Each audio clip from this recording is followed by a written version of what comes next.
ոչ մի ընդդիմադիր չի ասում, որ այդ փաստաթուղթը պետք է չհարկել։ Հասկանում ենք, որ պրոբլեմային է, արձանագրում է պատերազմում պարտությունը, բայց բոլորը հասկանում են, որ սա նաև Արցախը պահելու հնարավորություն է։ Եվ այն ժամանակ, այո, պետք էր կարճել այդ փաստաթղթից եւ անել ամեն ինչ, որ այդ փաստաթուղթը կյանքի կոչվի։ Հիմա ասել, թե դա ամբողջությամբ կա թե չկա, գիտեք, դուք վերցրեք 9-րդ կետ այդ փաստաթղթի, որը խոսում է անխոչնդոտ ճանապարհի մասին եւ համեմատեք այդ կետը Վաշինգտոնում ստորագրված փաստաթղթի նմանատիպ կետի հետ։ Նույնն է։ Բովանդակությամբ ինքը նույնն է։ Ուղղակի այն տարբերությամբ, որ այն ժամանակ կար Արցախ, այն ժամանակ կար Լաչինի Միջանցք եւ այդ 9-րդ կետը մտցված էր հենց Լաչինի Միջանցքի հետ որոշակի սիմետրիա ունենալու տեսանկյունից։ Ադրբեջանի պահանջն էր։ Եվ այն ժամանակ փոխանակ կարճել այդ կետից, ապահովել իսկապես ճանապարհի ֆունկցիոնալը, ոչ թե հանձնելով որպես Միջանցք, այն ժամանակ Միջանցքի տրամաբանություն չկար ընդհանրապես։ Նիկոլ Փաշինյանը հետևողականորեն հրաժարվում էր այդ կետի կատարումից։ Ուղղակի հիշեք։ Հետևողականորեն հրաժարվում էր այդ կետի կատարումից։ Եվ այդ հրաժարվելը բերեց նրան, որ Լաչինի Միջանցքը փակվեց եւ ավարտվեց ամեն ինչը Արցախի կորստով։ Սա փաստեր են։ Հիմա ինչ կատարվեց, նույնատիպ, այսպես որոշումը, նույնատիպ մոտեցումը ներկայացում է որպես դարակազմիկ մի որոշում, որը կայացված է Վաշինգտոնում։ Ինչ փոխվեց այդ ընթացքում, չկա Արցախը, չկա Լաչինի Միջանցքը։ Ասիմետրիկ միջանցքային տրամաբանությունը։ Չոր մնաց, այո, չոր մնացորդում սա է։ Ինչպես եւ ինչու ի վերջո ընկավ Արցախը, քանի որ սա մեծ հարց է, եկեք տրոհենք ու գանք սկզբից։ Նախապատերազմական շրջան 2020 թվականի սեպտեմբերի 27-ը կիրակի էր։ Ես հիշում եմ, որ շաբաթ գիշերը մենք ձայնագրել էինք մեր կիրակնօրյա թողարկումը։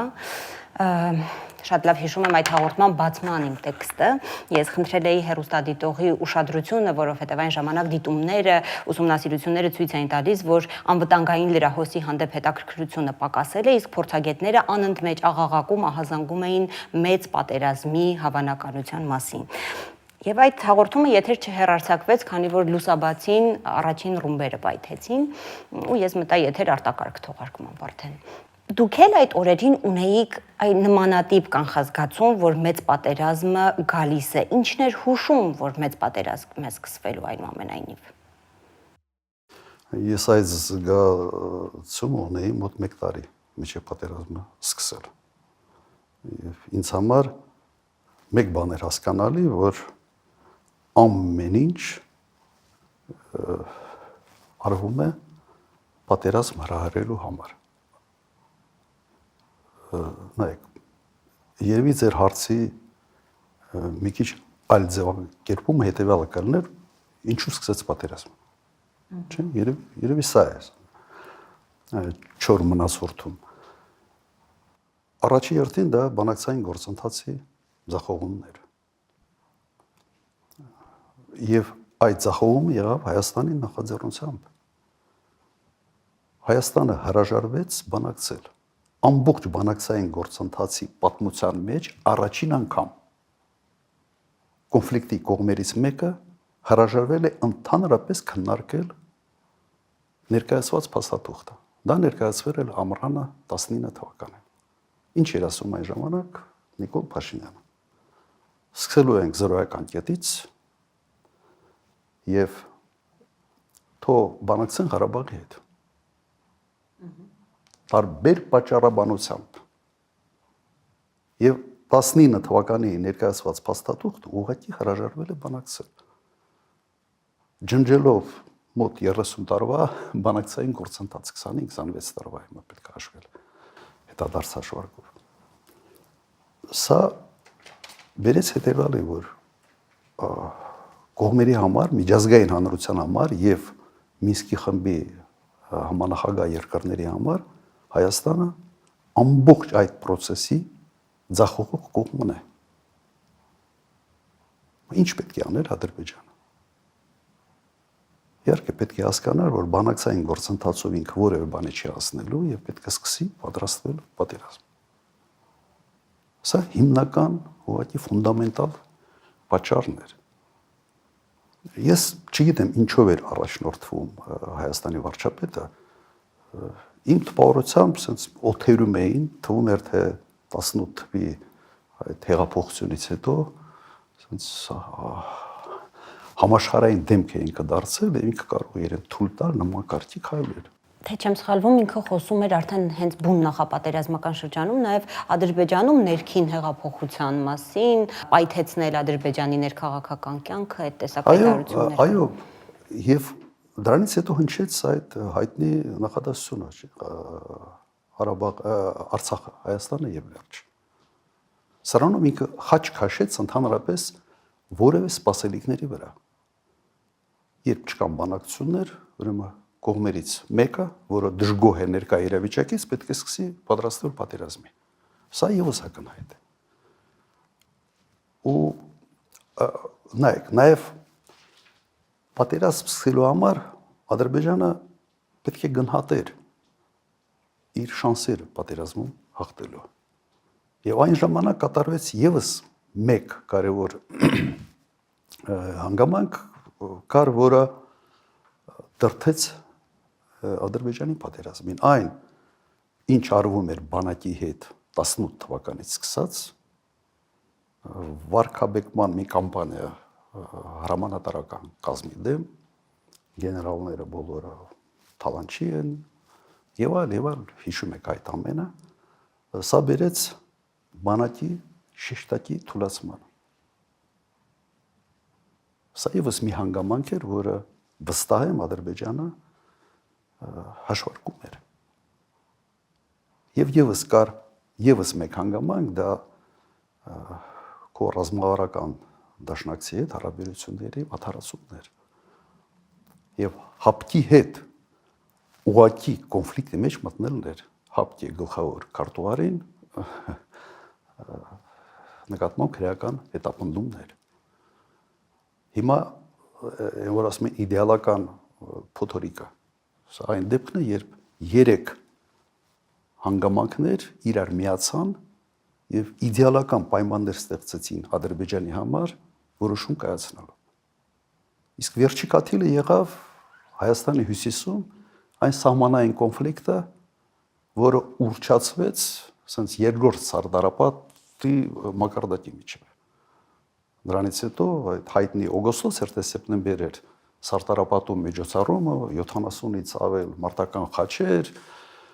եւ այն հայտարարությունները, որ Հայաստանը տարածաշրջանում ունի ամենից մարտունակ բանակը եւ այլ եւ նաեւ այդ ելույթում հետ չեմ ցալում նաեւ Թուրքիային էր կպնում։ Իդեպ այդ իրադարձությունները հյուսիսում սահմանային այդ միջադեպը ինքը բավական մեծ արձագանք ունեցավ Ադրբեջանում։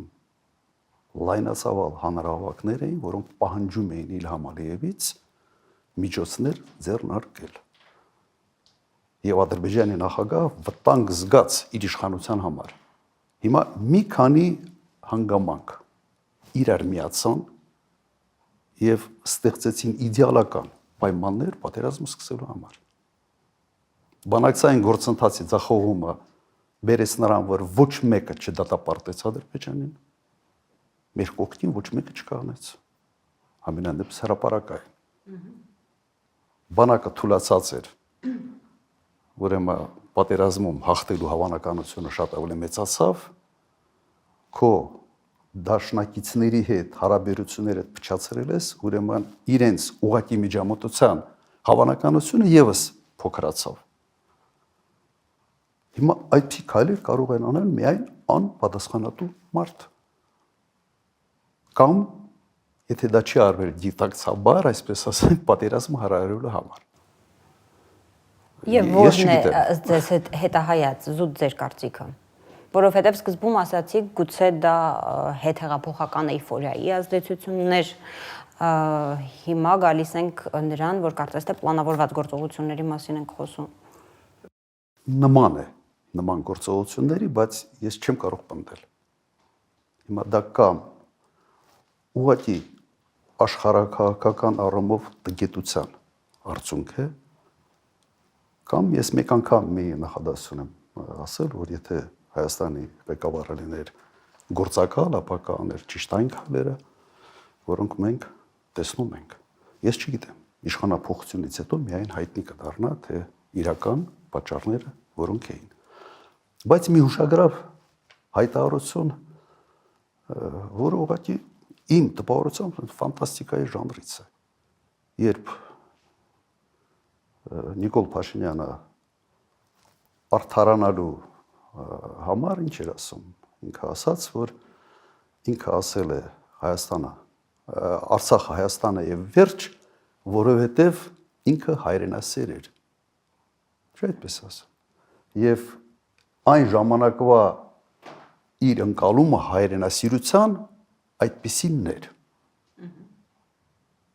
Հիմա դուք պատկերացրեք, ինչ թանկ գին ենք մենք մեր ժողովուրդը վճարել այդպիսի ընկալումների համար։ Դե իր պնդմամբ այդ ընկալումները ձևավորվել են մինչև իրեն, այդ թվում ձեր կառավարման շրջանում։ Իր ուղղակի նախադասությունը։ Ես դա ասել եմ, որովհետև ես հայրենասեր եմ եղել։ Ասել է, չէ՞ այդպիսի բան։ Իր հայտարարությունն է։ Հետարքիր բանը գիտեք ինչ է։ Ինքը իր ձախողումների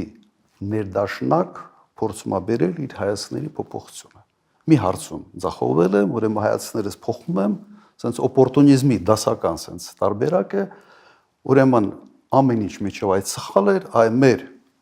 կարծիքները փոխելով, մեր մոտեցումները, անկալումները փոխելով, մենք գալիս ենք հիմա